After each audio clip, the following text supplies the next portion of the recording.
ಎಲ್ರಿಗೂ ನಮಸ್ಕಾರ. ಸಂಜೆ ಟೈಮ್‌ಗೆ ಚಳಿ ಇದ್ದಾಗ ಅಥವಾ ಮಳೆ ಬರ್ತಿರೋ ಟೈಮಲ್ಲಿ ಖಾರವಾಗಿ ಏನಾದ್ರು ತಿನ್ಬೇಕು ಅಂತ ಅನ್ಸುತ್ತೆ. ಅದಕ್ಕೆ ಈಚೆ ಹೋಗಿ ತಿನ್ಬೇಕು ಅಂತಾನೂ ಅನಿಸ್ತಾ ಇರುತ್ತೆ. ಮಳೆ ಬರೋ ಟೈಮಲ್ಲಿ ಈಚೆ ಹೋಗಕ್ಕಾಗಲ್ಲ. ಅಂತ ಟೈಮಲ್ಲಿ ಈ ರೀತಿ ಸ್ಪೈಸಿ ಆಗಿರುವಂತಹ ಸಖತ್ತಾಗಿರುವಂತಹ ಬೇಬಿ ಕಾರ್ನ್‌ನ ಮನೇಲೇ ಈಸಿಯಾಗಿ ಮಾಡ್ಬೋದು. ಬನ್ನಿ ಇದನ್ನ ಮಾಡೋದು ಹೇಗೆ ಅಂತ ನೋಡೋಣ. ಈ ಬೇಬಿ ಕಾರ್ನ್ 65ನ ಮಾಡೋದಕ್ಕೆ ನೋಡಿ ಈ ತರ ಬೇಬಿ ಕಾರ್ನ್‌ನ ತಗೊಂಡಿದ್ದೀನಿ.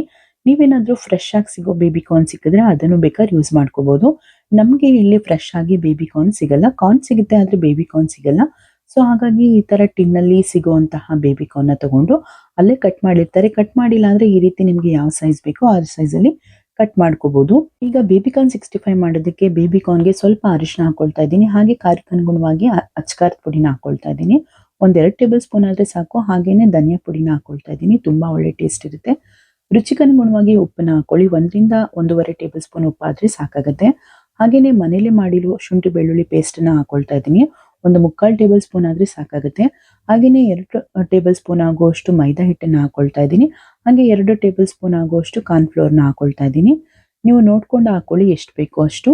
ಇವಾಗ ಇದನ್ನ ನೀರು ಹಾಕೊಳ್ದೇನೆ ನೀಟಾಗಿ ಮಿಕ್ಸ್ ಮಾಡ್ಕೊಳ್ಳಿ. ಇನ್ನೇನು ಮಸಾಲೆಗಳು ಬೇಕು ಅಂತ ಅನ್ಸಲ್ಲ, ಇಷ್ಟೇ ಸಾಕು. ಇವಾಗ ಇದನ್ನೆಲ್ಲ ಚೆನ್ನಾಗಿ ಮಿಕ್ಸ್ ಮಾಡ್ಕೊಳ್ಳಿ.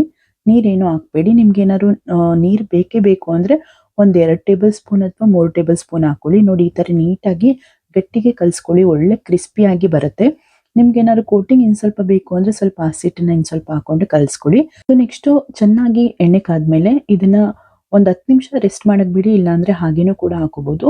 ಎಣ್ಣೆ ಸ್ವಲ್ಪ ಚೆನ್ನಾಗಿ ಕಾದ್ಮೇಲೆ ಮೀಡಿಯಂ ಫ್ಲೇಮಲ್ಲಿ ಇಟ್ಕೊಂಡು ಒಂದೊಂದೇ ಬಿಡಿಸ್ಕೊಳ್ತಾ ನೀಟಾಗಿ ಬೇಬಿ ಕಾರ್ನ್ ನ ಹಾಕೊಳ್ತಾ ಹೋಗಿ.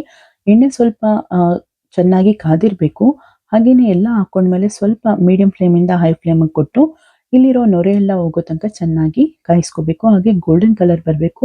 ನಮಗೆ ಈ ತರ ತಿರುಗಿಸ್ತಾ ಇದ್ರೆ ಗೊತ್ತಾಗುತ್ತೆ ಅದು ಕ್ರಿಸ್ಪಿನೆಸ್ ಬದಲಾಗ್ತಾ ಇರೋದು.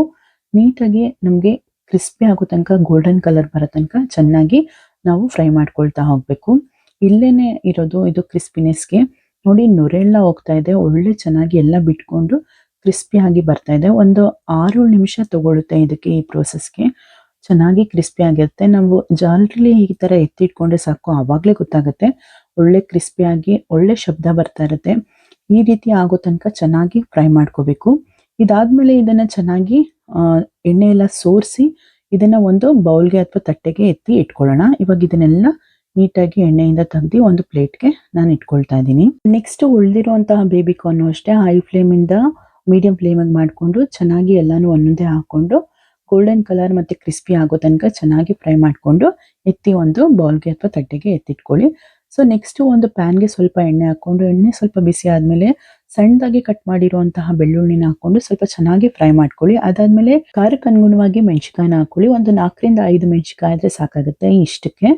ನೋಡಿ ಇದನ್ನೆಲ್ಲ ಸ್ವಲ್ಪ ಚೆನ್ನಾಗಿ ಫ್ರೈ ಮಾಡ್ಕೊಂಡ್ಮೇಲೆ ಮೊಸರನ್ನ ಹಾಕೊಳ್ತಾ ಇದ್ದೀನಿ. ಒಂದು 3 ರಿಂದ 4 ಟೇಬಲ್ ಸ್ಪೂನ್ ಆಗುವಷ್ಟು ಮೊಸರನ್ನ ಹಾಕೊಳ್ಳಿ.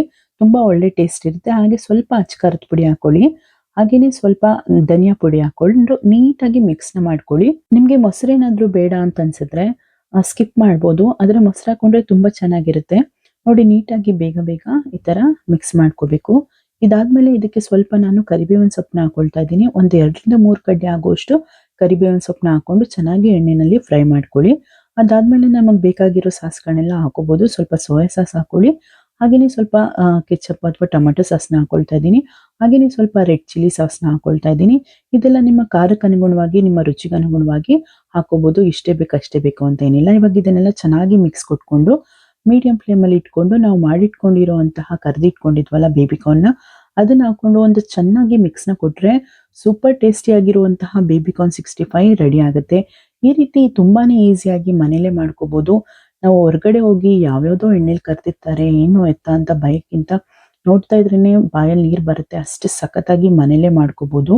ಬನ್ನಿ ಇವಾಗ ಇದನ್ನ ಸರ್ವ್ ಮಾಡ್ಕೊಳ್ಳೋಣ. ನಾನು ಒಂದು ಪ್ಲೇಟನ್ನ ಇಟ್ಕೊಂಡಿದ್ದೀನಿ. ಅದಕ್ಕೆ ನಾವು ಈಗ ಮಾಡ್ಕೊಂಡಿರುವಂತಹ ಬಿಸಿ ಆಗಿರುವಂತಹ ಬೇಬಿ ಕಾರ್ನ್ 65ನ ಸರ್ವ್ ಮಾಡ್ಕೊಳ್ತಾ ಇದ್ದೀನಿ. ಇದನ್ನ ಈರುಳ್ಳಿ ಜೊತೆ ಅಥವಾ ಕೆಚಪ್ ಜೊತೆ ತಿಂದ್ರಂತೂ ಸೂಪರ್ ಆಗಿರುತ್ತೆ. ಇದ್ರ ಮೇಲ್ಗಡೆ ಬೇಕಾದ್ರೆ ನೀವು ಈರುಳ್ಳಿನ ಸ್ಪ್ರಿಂಕಲ್ ಮಾಡ್ಕೊಳ್ಳಿ, ಸಖತ್ತಾಗಿರುತ್ತೆ. ನೋಡ್ತಾ ಇದ್ದೀರಲ್ಲ ಎಷ್ಟು ಈಸಿ ಆಗಿರುವಂತಹ ಬೇಬಿ ಕಾರ್ನ್ 65ನ ಮನೇಲೆ ಮಾಡ್ಬೋದು ಅಂತ. ಸೊ ಮತ್ತೆ ತಡ ನೀವು ಕೂಡ ಒಂದ್ಸಲಿ ಟ್ರೈ ಮಾಡಿ ರುಚಿ ಹೇಗಿತ್ತು ಅಂತ ಕಮೆಂಟ್ ನಲ್ಲಿ ನನಗೆ ತಿಳಿಸೋದನ್ನ ಮರಿಬೇಡಿ. ನಾನು ಇದನ್ನ ಟೇಸ್ಟ್ ಮಾಡಿ ನೋಡ್ತಾ ಇದ್ದೀನಿ. ರುಚಿ ಮಾತ್ರ ಅದ್ಭುತವಾಗಿತ್ತು. ನಾವು ಸ್ಟ್ರೀಟ್ ಸ್ಟೈಲ್ ಅಲ್ಲಿ ತಿನ್ನೋದಕ್ಕಿಂತಾನು ತುಂಬಾನೇ ಟೇಸ್ಟಿಯಾಗಿ ರುಚಿಯಾಗಿ ಮನೇಲೇ ಈಸಿಯಾಗಿ ಮಾಡ್ಬೋದು. ಓಕೆ, ಮುಂದಿನ ವಿಡಿಯೋದಲ್ಲಿ ನಾನು ನಿಮಗೆ ಮತ್ತೆ ಸಿಗ್ತೀನಿ. ಇಷ್ಟೊತ್ತು ವಿಡಿಯೋ ನೋಡಿದ್ದಕ್ಕೆ ಎಲ್ರಿಗೂ ತುಂಬಾನೇ ಧನ್ಯವಾದಗಳು. ವಿಡಿಯೋ ಇಷ್ಟ ಆಗಿದ್ರೆ ಲೈಕ್ ಮಾಡಿ, ಶೇರ್ ಮಾಡಿ, ಹಾಗೆ ಕಮೆಂಟ್ ಮಾಡಿ. ಸಬ್ಸ್ಕ್ರೈಬ್ ಆಗೋದಂತೂ ಮರಿಬೇಡಿ. ಪಕ್ಕದಲ್ಲಿರುವಂತಹ ಬೆಲ್ ಐಕಾನ್ ಪ್ರೆಸ್ ಮಾಡಿ. ನಾನು ಮುಂದೆ ಹಾಕೋ ಎಲ್ಲಾ ವಿಡಿಯೋಗಳ ನೋಟಿಫಿಕೇಶನ್ ನಿಮಗೆ ಬಂದು ತಲುಪುತ್ತೆ. ಬಾಯ್.